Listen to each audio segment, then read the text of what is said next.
friends, and it's Laura Patricia Martin, your internet best friend and an IBS anxiety and trauma specialist. So if you're new to my page, let me know as you're coming on that you're new and watching the replay and all that kind of stuff, because if you're seeing this, you're seeing the replay. Hello, and also like with your little handles, I don't really know your real name, so feel free to do that. But today I want to talk about why we have a current offer right now, or a current free masterclass that's called Reflection. Like, why are we talking about the body relationship when gut health is in order, right? Like usually we see stuff about metabolism or food sensitivities or things like that. And because our relationship to ourselves sets the tone for every single thing that we do, right? And a lot of us, like, this is for the women that have, struggled with their gut health getting in the way of their relationship, or having and holding a relationship, or feeling vulnerable to be seen in their friendships, and kind of keeping this on the back burner. I know when I was going through this and healing my whole body and healing my trauma and healing my anxiety and my panic attacks and abusive relationships and addictions, like the whole freaking web, like I kept it to like one friend. And instead of investing in experts or people like this, like I felt like no one understood me. So I never really got out of my own way, right? And so I kept it to myself, and I always felt just, like I never belonged, and I wasn't worthy, and I was unlovable. And that really started to affect my reflection in the mirror. And so more and more, I kept holding on to my diets and the restrictions and the rules and the things like that, because if I'm focusing on my diet, if I'm focusing on my elimination, if I'm focusing on if I'm getting my supplement regimens or my workouts or things of that nature, I don't really have to feel what I'm feeling inside, because I'm distracted by getting that right. And so there's this whole mesh of things that are working up inside of us, and it's heavy. And over time, we get into this headspace of like, why don't I have results yet? And because we don't have results yet, we start to think like it's a reflection of us not doing the right things. And really, it's just not taking the right actions at the end of the day. But how do we rebuild that? We rebuild our self-trust. We rebuild our self-worth. I've shared quite openly over on my personal page about what I'm going through in my personal life, right? With relationship stuff and next chapter things, and like the uncertainty of the future, and just all this heaviness, and the difference of that and still being able to do this stuff, still being able to show up boldly. And like my old self would be so proud, and that all comes from knowing I am safe, I am whole, I am worthy, I am loved, I belong. And more than anything, I want that for you.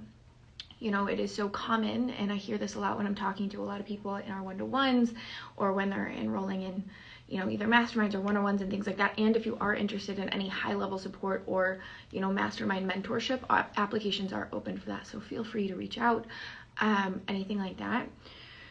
But really what I hear often is just, after we get past this whole I'm frustrated and bloated and all this kind of stuff, is just, I want to feel confident. I want to know what I'm doing.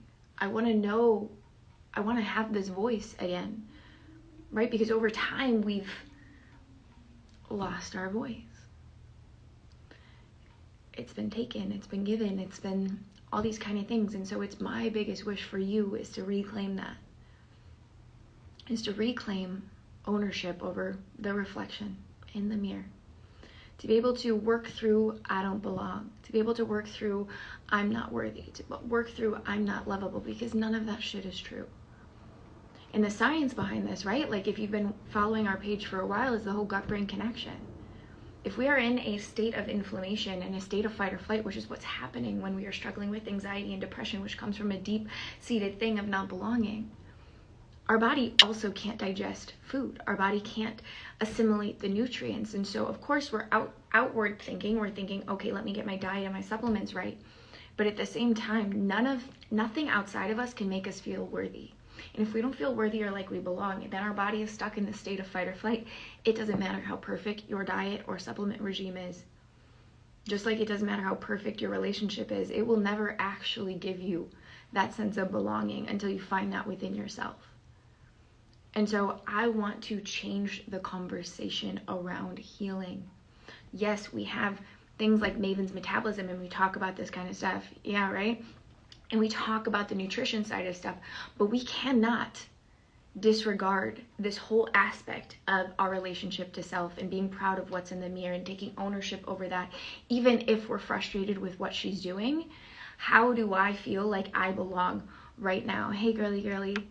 And I hope you guys are both joining us for the masterclass that's happening next week. It's on Tuesday, Wednesday, Thursday. It's a free masterclass called Reflection. But yeah, this is what we're going to be diving into, and really awakening this. And I know I get asked a lot, like, how do I heal? How do I do this? What do you eat? What do you do? What's the supplements? All these kind of things. There is no step-by-step that I can just deliver to you. It is one of these things of just like, here's my playbook. I would love that. But there is so much more that has led to my success than just, the basics. I eat oysters and fish and, organ meats and things like that. Like, there is more to it than that for how we can stay consistent. Because when we fall in love with ourselves, our word becomes law. We set a new standard for how people perceive us, for how we show up, for how we call in abundance and love and wealth and, our home life and our family life. Like, there is just this new thing that happens. And that even if these things outside of us, right? Because relationships, they're fucking hard, aren't they? Financial things, they get scary and shaky. Business or opportunities or employment or things like that, they get irritating. All of these things are going to happen in our lives. But when we have a core reflection, a core grounding in who we are, we get sad, we can get mad, we can get upset, we can feel these emotions, but then we don't create this narrative around it that will then internalize into like, I'm not worthy, I don't belong, all these kind of things we're trying to actively always escape, right? But when we're grounded, it's just this, I'm sad. And that's all that is. I am feeling sad. And I know it'll pass, and I know it's okay, and I know I got my back, and I know everything else is just an extension because I have the love that I have for myself. I am no longer seeking these external things, thinking they're going to validate my existence or something like that. Like, it is so grounded and so peaceful and so homey, and like, this is my mission and delivery to this world. Like, I, will go to my grave fighting this, because it does change the way we as humans relate to each other, the way that we, show up in business, the way that we show up as mothers and fathers and sisters and brothers and cousins and all this kind of stuff. Like, it changes everything. And so sometimes when I talk about relationships, or I talk about, I talk about a lot of stuff in this business, but it's because it is all connected. And so this month, our spring menu, all about relationship to self, all about reclamation, all about, sacred singlehood is the program. I haven't even launched that yet, but yet I'm talking about it to you guys. Oh, I love you. Thank you. And all these kind of things. And it changes everything. Because if we don't have a solid foundation in who we are and what we need and what we value and what makes sense to us, we will constantly chase a diet thinking it'll fix us. Thinking, I'll be happy when I'm not bloated. I'll be happy when, when I can control my stomach. I'll be happy when I lose those 5 pounds. I'll be happy when I finally fall in love. I'll be happy when I hit this money amount. Like, no, I've done all of that. Happiness does not come when that happens. I remember the specific time in my career, right? So I'd healed IBS, I'd done all this kind of stuff, I had left my abusive relationship, gotten off drugs, good, right? Like, I got my gold medal standard, hit all my check boxes, but that's how I was living my life. I was checking a bunch of boxes, right? Like, did I meditate? Did I journal? Did I do this? Like, there was no flow to my life. It was structured literally to the hour. And I remember I had hit this number when I first launched one of our old programs called Gut Recharge. And I was sitting in this cafe called The Commons in Bangkok. And I remember hit the number, whatever, and I closed my laptop when it happened. And I was like, fuck. That sinking feeling is still here. I thought, if I had the health, I'd be happy. I thought if, I was dating someone, he was really great. I thought I'd be happy. I thought, oh, like this one last thing, it's just my business. Like, it's very stressful. I need to do this. I thought it would be that. And it was literally, I remember, and I was facing the window, and I was upstairs in the coffee shop part of it, and I shut my laptop, and I was like, fuck. And that's when I first invested in my first life coach, Nico. And that's what led me on this journey, and why I know, like, that's why you see now I'm talking about this new paradigm wealth, right? And that means more than just money. It means, what are your relationships like? What is your relationship to yourself? What are your friendships? What are your family? You know, what's your community? What's your impact? What's your purpose? Are you happy? Are you healthy? Are you horny? Are you hungry? Like, what is going on? Because if we're only looking at one thing, we're missing it. We're missing it. And we get one life. It gets to be the most magical experience. But we have to get off the fence. We have to do the things we haven't done. We have to admit, like, hey, I have been trying all these things, and yet I realize I haven't taken big leaps. I haven't done this, I haven't done that. Like, I'm just kind of scapegoating around it, because at the end of the day, what's that quote of, like, everyone thinks we fear, but we actually fear success? Whatever that is, it's so true. And I catch myself doing it all the time, where I'm like, that seems so big. Let me just kind of keep doing either the cheap way of doing things, or scooting around it, or all these kind of things, like getting in my own way, because actually I fear success. I did that a lot with love. Let me do this mediocre love thing because I don't want to get my heart broken. Let me do half-ass healing my body and focus only on nutrition, because then I have something to blame. But if we are actively avoiding one emotion, we don't get to feel all emotions. So the highest of the highs, that happiness we chase, that success we chase, we aren't going to feel it because we're actively also avoiding the fear. Right? Like, I am leading myself so boldly. My heart is literally falling out of my butthole right now. It hurts. I've cried every day for the last, 5 days. My back end, it's heavy. And I am so proud of the work I do when I show up here and I lead boldly every fucking day, because I refuse not to. But I don't mask the fact that that is also happening on the back end, because that is real, and I think Instagram hides a lot of it. But we get to live in duality. You know, if you guys are on my newsletter, the newsletter that's coming out I think it's on Monday, it is all about living in duality, living in the fear and the excitement, living in the heartbreak and the abundance of love, living in, the lack and the abundance. Like, we get to hold both, and the sooner we sit in our power in that,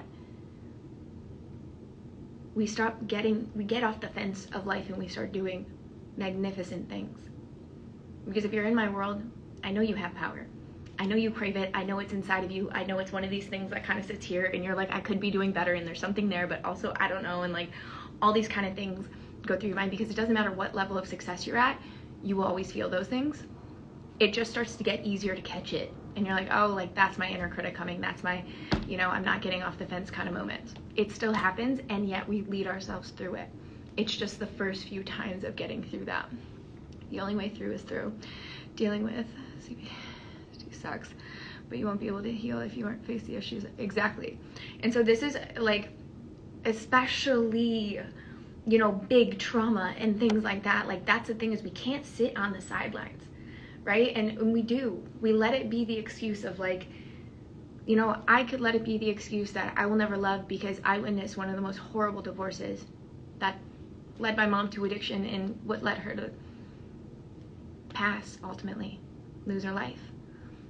I could do that. I could give up on love because I had domestically violent relationship and he almost killed me a few times. I could give up on people. I could just give up because of sexual violence, because of, being broke at times. I could give up. And no one would blame me. No one. They would be like, yeah, that makes sense. But how much fucking strength do you have when you beat a statistic? Because that would make sense, right? It would make more sense if we succumb to, if you had succumbed to the trauma, the PTSD, the panics, like all these, it would make more sense, right? And no one would blame you if that was the choice. No one. But I see your power. I see the strength. I see leaning in. And yes, it fucking sucks. Like, it sucks, and it sucks because it keeps going.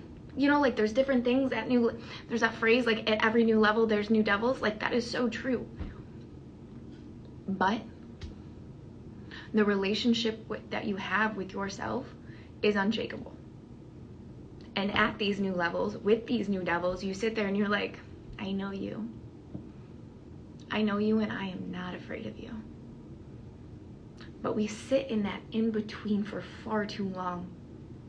We sit there thinking, oh, like, if I look at it, like, what if it's too much? And it's like, but how much are you missing out on life if you don't look at it? If you don't learn to walk beside it instead of letting it be that cloak that you drag behind you. Like, it does not have to be a part of who you are in the future. It is just a part of who made you there, right? Like, I used to, if you go scroll through my Instagram and on my personal page, like, you see all I did was live in my story. Until I realized that doesn't really have a place in my future, because I don't want to be that girl who, I want to be that woman who, not who got through all that stuff, although that does make me very proud, but what I did after. The shame that I slayed, the relationships I built, the company that birthed through me, turning your pain into a purpose. That is what comes when we have this foundational reflection in ourselves. It is unshakable, and it doesn't mean things don't happen. It doesn't mean trauma doesn't still occur. It does not mean you're not triggered. It does not mean all the, but you hold your own. You know where to ask for help. You have the tools and the resources. For me, science helps, right? Like, that is why in my programs, that's why even in Maven's Metabolism, and the women are healing through that right now. So that's the nutrition side of things. But, like, I haven't launched Sacred Sisterhood yet, or Singlehood yet, but I'll just talk about it here. But, like, that's what we're talking about, because for me, it's so nice to know, like, oh, I am acting in this way because of, like, the reel I posted yesterday. I know, like, right now, the cognitive thinking I have because of what's going on in my personal relationship, I know the cognitive thinking isn't gonna fucking work, right? Like, the way my brain, and instead of old me being like, why the fuck is my brain not working? I'm like, oh, because states of arousal last for 6 to 30 hours, and I've been in it for like a week. And I'm gonna be bloated also because of these elevated hormones, and I'm gonna be tired in my brain, and that is fucking fine. I'm going to take some Epsom salt baths. I'm going to take a little bit off screen time. I'm going to nourish myself well. I'm going to make sure I'm high in my omega-3 fatty acids and my, like, I know how to support my body in that. So instead of living in fear and excuse and whatever, I remember who the fuck I am. So I'm here to tell you and remind you who the fuck you are. How much strength you have, how much knowledge you have, and if you don't have the knowledge, you have the resources. You have your phone, you have people, you have me, all that kind of stuff. It is just getting in the arena. And really, like, I'm not a therapist. You know, therapists are the people that, let's go look at your past to figure out why you have body dysmorphia, or why it's so hard for you to look in the mirror, or why you have all this kind of stuff. That's for therapists. Coaches and mentors are here to teach you how to be safe in your present so that you can build resiliency for the future. That's it. We get to have duality. Figure out who you are and why you are and all this kind of stuff, and then remember who the fuck you are to show up. That's the journey. That is reflection. Right? It's really, like, I can't even tell you how, and I keep saying it, but, like, how perfectly aligned life is, even though my heart is, like I said, just falling into pieces. Universe does not make mistakes. And so I will navigate it in the best ways. Today I'm feeling bold. Yesterday, if you look at my videos, like, my eyes are like this big and bulging out, and I'm in my car screaming. Like, we go through things. But who are you as you go through things? Who are you as you navigate this process? Do you take it as an invitation to love yourself a little bit deeper, learn more, discover more, try and rebuild, close a chapter to rebuild another? Or do we carry it like a cloak that is supposed to define who we are? We truly do get a choice. And so even though, yes, we are here for IBS and gut health and all this kind of stuff, but what we're really here for is falling in love with ourselves and finding a sense of belonging and self-worth and worthiness that only we can give ourselves. Because if it goes outside of ourselves and that stuff goes gone, what are we going to do? But when we reclaim it, own it, like this is, you'll see there's another masterclass called Reclamation. When we reclaim it, wow, our voice, our relationships, they become so authentic. They become unconditional. They just become an extension. They're not the definition. You know, I love that journal prompt. Who are you? And oftentimes it's like, this is what I do. I'm an IBS anxiety specialist. I'm a daughter. I'm a girlfriend. I'm a whatever. Like, and we start listing off all these things and it's like, no, who are you? I'm the woman who dances in my underwear in the morning, and I love a good cup of coffee, and I love to sit in the sunshine, and I'm calm, but I'm bold. I've done a lot of fucking awesome things, and I'm not afraid to say it. I've navigated some hard things, and I'm here to tell the story about it. I'm here to help women slay their shame and, turn their pain into purpose and to really fucking make magic in this new paradigm wealth. That's who I am. Who are you? And we're going to be discovering that inside of reflection. And so, mindful Kawa. What's your name? Is it Kawa? I never know with these little handle things, but yeah, I'm so fucking excited. Like this masterclass, I feel so activated by it. It blows my absolute socks off. What's your name then? Bessie. Okay, perfect. Bessie. You'll remember that. It's gonna, so invite your friends, share this, share it with someone you know could use it, that needs to be activated to get the ball rolling, to remember their power, to remember who the fuck they are. Because we are about to go on the journey of a lifetime this month. And it's a week later than I had planned because it needed to be. And that's life. So, Tuesday can't hurry up fast enough. Stoked for this one. I am literally obsessed with you two right now. So, I can't fucking wait. And I will see you guys there. Okay? Invite your friends. It'll be a party. So, I love you. And I'll see you somewhere on the internet. Bye!